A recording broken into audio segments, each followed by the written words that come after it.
Your move.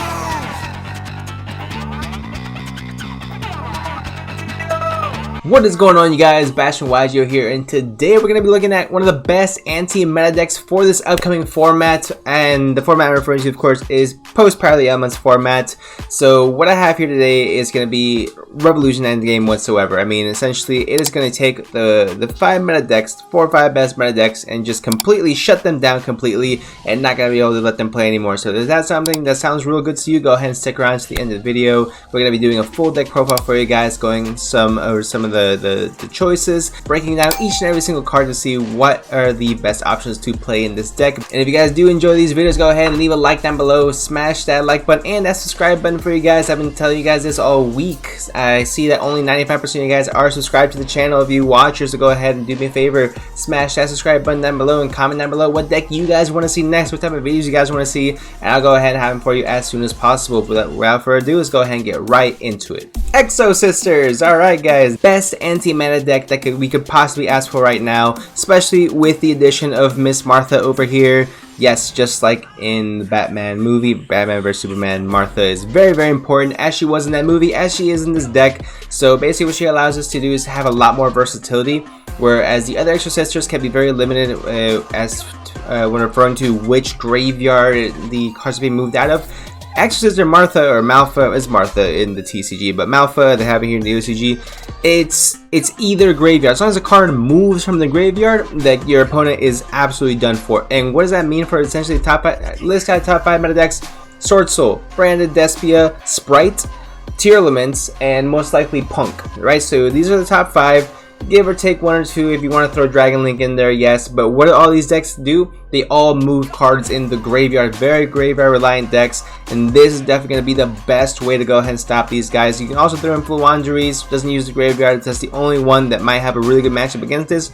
But realistically, who really likes playing Fluandries? Let's go ahead and, just let's get that one out the way. Unless you're playing Master Duel and you just want to win, then by all means, of course, you're playing Fluandries or Drytron. So anyway guys, go ahead and get right into the deck profile, starting with the monsters. So guys, starting off with the monsters, we play 3 copies of Exosister Martha. So Martha allows us to do is any card at any time that a card is moved from either graveyard, get to go ahead and Exi summon, which gives you so much more versatility. If your opponent DD Crow something in your graveyard, if you want to go ahead and even if you Monster Reborn something as well, if a card is moved from either graveyard, you can special summon an Exosister monster. So it gives you the opportunity to go ahead and use your graveyard as well, and also mess with their graveyard, and then get an additional effect off that as well. So absolutely amazing. Gotta love Martha. Gotta have 3 Marthas in your Exosister deck. That's a must. Currently, I think it's asking for around the $30 or $40 price range right now. Again, I am recording this before August 4th. So maybe go down a little bit once the full release actually releases, once the full set actually releases. But just go ahead and be aware. I'll definitely go ahead and wait to pick up any of this stuff, guys, especially with the sprites.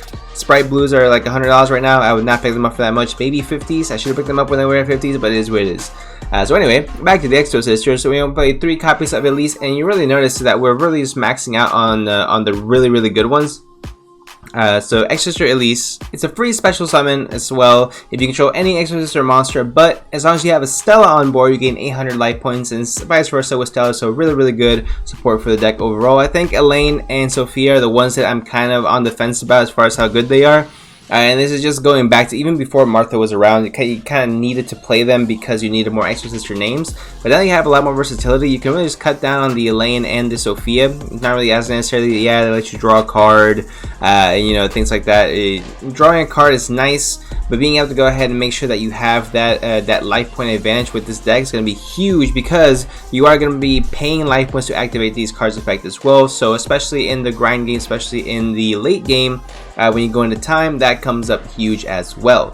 For the hand traps, 3-dimension shifter, which is absolutely bonkers. Any deck can play this. Is going to be a huge anti-meta deck, as you can tell with Fluandries, of course. Triple Ash hits most decks.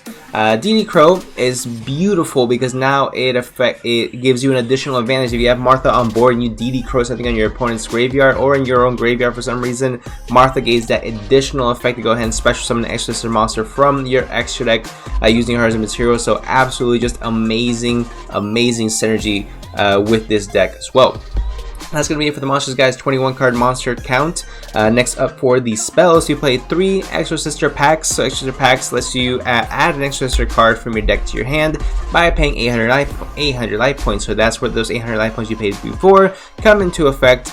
Then you play 2 copies of the Exosister Armament. So Armament pays 800 life points, and you can target an Exosister monster you control and special summon an Exosister XC monster from your X deck with a different name. So this allows you to do is dodge effect negation. So if your Exosister monster gets you XC summon your opponent's turn, it gets impermed or whatever it might be, you activate a Mento or Armament, and then you get to go ahead and XC summon again on top of that as well, which then dodges that negation to begin with. So really broken card. The card that's pretty much main deck staple at this point is going to be Dark Ruler no more.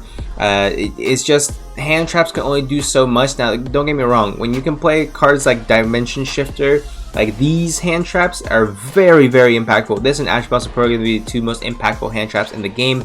These shifters just are a lot more harder to pull off, only because it works in certain types of decks. But Dark Ruler more is going to be very crucial, because Exosisters playing into an already established board can be extremely difficult for any deck, especially for this type of deck that doesn't really have much of attack power, and it can't really play to too many negations. But going first, absolutely nuts. But Dark Ruler no more helps this deck go second and still be able to go ahead and put up those menacing boards, plus a little bit of help from the extra deck as well, which I'll go show you guys in just a little bit as well.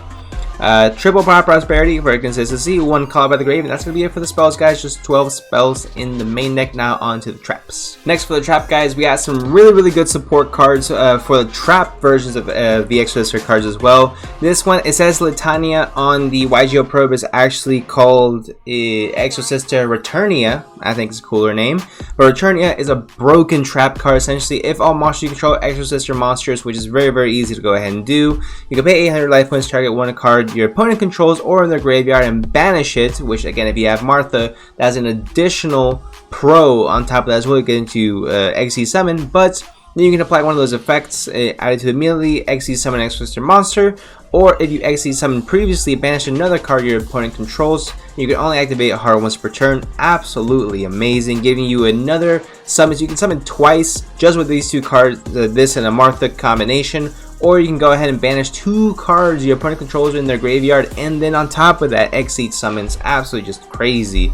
Then 2 copies of the Vadis, Exosister Vadis, to go ahead and make sure you're able to have more of the Exosister monsters on the board. More opportunities for you to XC summon as well. And then to wrap it off, we play the Double Infinite Impermanence, just because it is too nice to go ahead and have this again going second in the event something happens, or as a nice setup going first as well.